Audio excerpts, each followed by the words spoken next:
We actually just ran an attention study with T-Vision.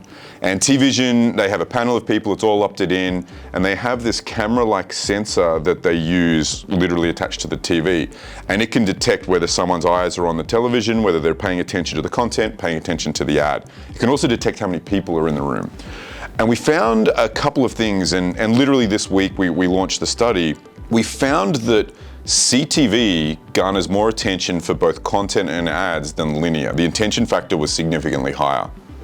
And the second piece we weren't necessarily expecting, there's a much higher co-viewing factor, meaning that when you're watching connected TV, you're much more likely to be watching with other people.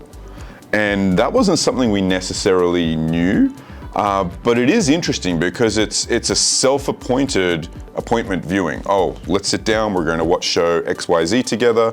And it does start to make sense. And then we found also ad-supported CTV within the mix showed a very similar upward trajectory in terms of the attention and the co-viewing factor.